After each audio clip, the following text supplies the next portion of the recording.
welcome to all of you. I'm really feeling honored to share with you my reading of poetry by Prabhat Ranjan Sarkar, Shri Anand Murthy ji. In the beginning, I would express my gratitude to Sanskrit Department, Dr. Madhavi, and very excited, enthusiastic organizer, Swamiji, Divya Chetananandji. He's still running around to manage the things, and I was very impressed the way he proposed this idea of seminar and the topics that he introduced to me. And this was really a new beginning of my reading sessions. So with a little preparation, I have come to speak on some of his poems which I have read from Prabhato Shangir. And before I read all this, I must say this wonderful presentation by Dr. Manisha has taken you in a state of trance in this wordless area of music. Now I'm going to bring you all back in this earthly world full of words, because I am planning to talk about the rhetoric of spirituality in the poems of Prabhat Ranjan Sarkar, Shri Anand Murthy ji. I quote from one of his poems. I know, I understand, I am not alone. Failing to grasp you, I become restless. On this vast stretch of the seashore, I sing to console my mind. While reading these poems, I could not really resist translating the lines I liked into Hindi, and I plan to read Hindi versions to you as well. Probably this is my first raw effort, but maybe the thought will reach you in two languages. जाना है, समझा है, नहीं मैं ही केवल, पाया नहीं तुम्हें, हूँ असफल, मन में ये बेचैनी, ये हलचल, अपार सागर के इस छोर पर विचल, गाता हूँ मैं अपने ही मन को बहलाने हर पल.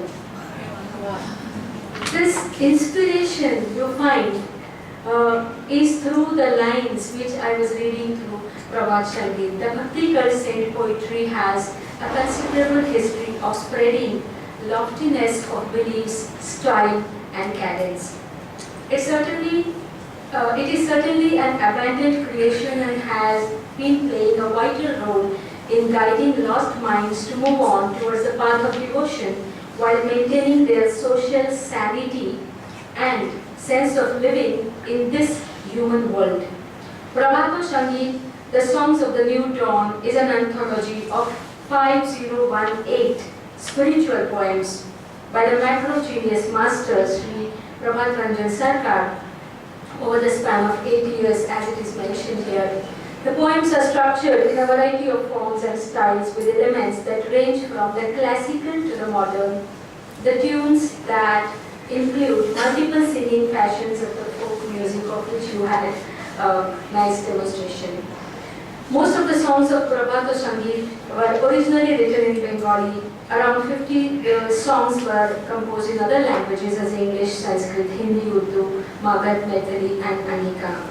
These songs are an expression of supra-aesthetic science, as it is mentioned, inspiring the seeker to surpass the boundaries of humdrum and drudgery of routine life to achieve the god of beauty in non-physical ecstasy.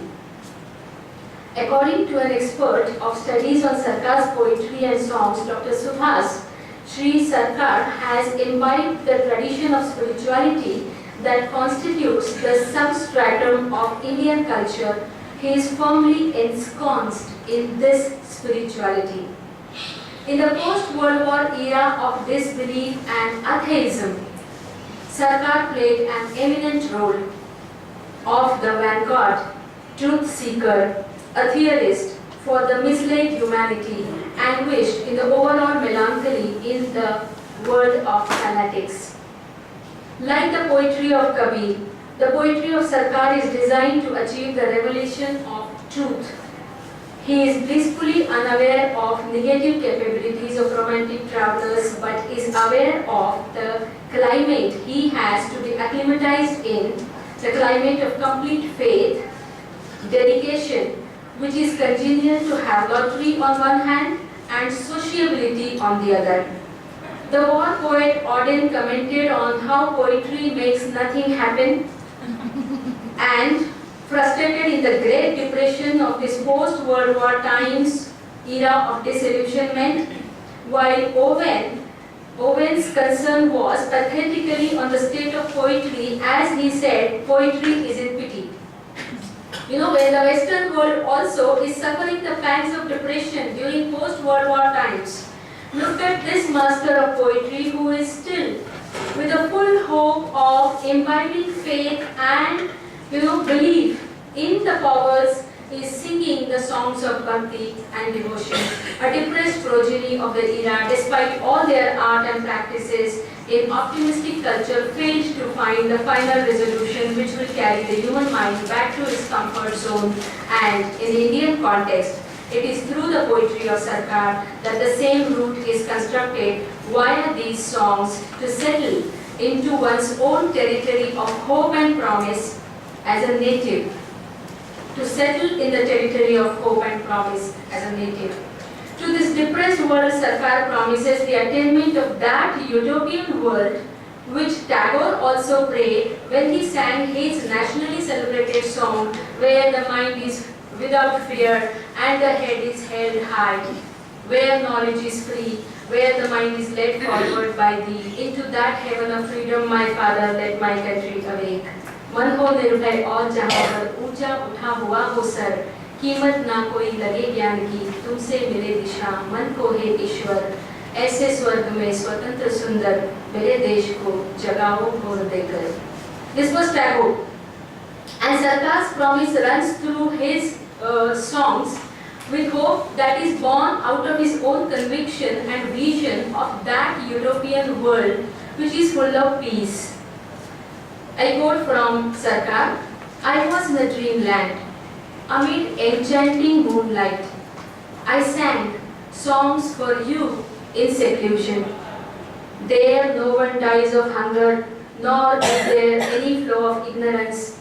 There humans do not feud, spilling a river of blood. There intellect is not obscured by dogma. There intuition is not impoverished. There no one in that blinding darkness of vanity tramples my soul. स्वप्न भूमि हो आया, शीतल कोमल चंद्र निशा में गीत तुम्हारे दोहराया. तन्हा अपनी हर्ष दिशा में, कोई नहीं मरता वहाँ भूख से, न कोई दुखी अज्ञान की चूक से. मानव नहीं लड़ते आपस में, बहाकर नदियाँ रक्तिम तमस. बुद्धि नहीं कुंठित होती नियम की दूरी से वहाँ.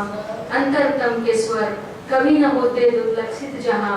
कोई नहीं अभिमानी जहाँ अहम के अंधकार में. आत्मन मेरा कुचल न पाए कोई जहाँ जीत हार में. Sarkar in his preaching via poetry restores the faith and convictions through his lucid prayers and hymns. Through his thoughts remain on the high plane of sublimity, intending the profound inner import. The rhetoric of his poetry is on one hand the poet's art of using language persuasively, and on the other the prophet's vision of guiding humanity ethically on the path of devotion.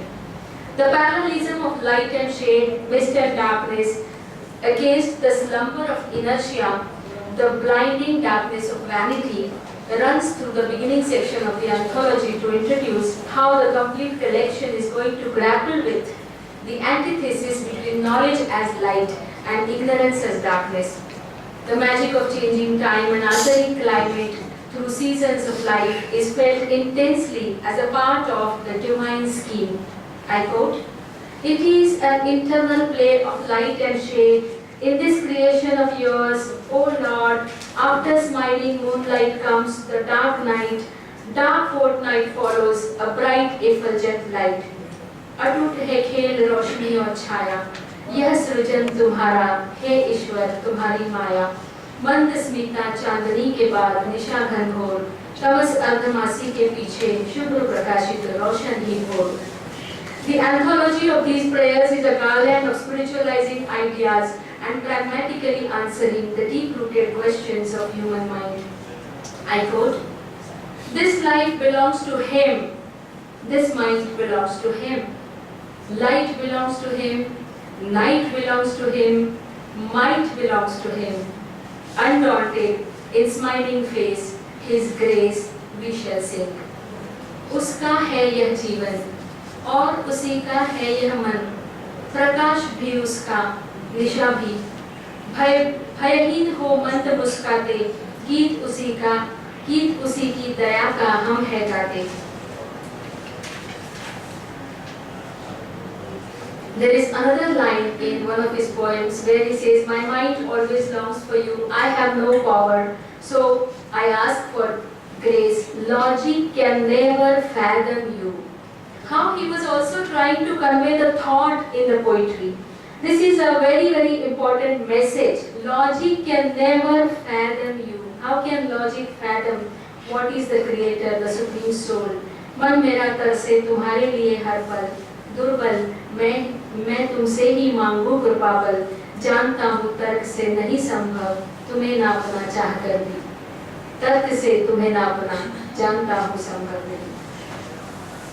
The endearing hymns and prayers are the fragments of a massive intelligence involved in the formation of confluence inclusive of infinite thematic arenas like mysticism of superhuman powers, optimism of human quest for spirituality, unanimous spiritual awakening, and social resurgence along with the animate and inanimate nature as students in the celebration of human existence. Knowledge fails to comprehend you, I quote. Neither name nor fame can attract you. Beyond word and thought, you are free from all bondages, oh ever free. ज्ञान तुम्हें समझने में असफल, नाम ख्याति भी नहीं तुम्हारे काबिल बल, शब्द से परे कल्पना के पार, मुक्त हो तुम बंधन से, हे मुक्त विहार, O ever free. The incomprehensible journey of the seeker can only be felt in the fragments of these feelingly flowing songs. They paint the ripples and moods of the mind. The complete anthology is a living vision of initiation into acceptance of self, acceptance of nature and supernatural and God as the superhuman entity. It is only the beginning of having nothing to hide when God appears to be a magic mirror, I quote. In your magic mirror, what we think, what we do, O Lord, you know all, the pulsation of life, the evolution of the ages, you listen, you hear all the secrets. जादुई है दर्पण तुम्हारा, जो हम सोचे या करें, हे प्रभु तुम जानत हो, सब कुछ तुमसे परे. जीवन जीने की धड़कन, सदियों का उत्थान भी, तुमसे सुना है हर रहस्य, राज गहरे अनजान भी. Becoming a voice for the veiled-gazed, the world spirit, called neo-humanism, Sarkar encompasses the multidisciplinary elements in his rhetoric of spiritual poetry, which leads towards the cosmic consciousness.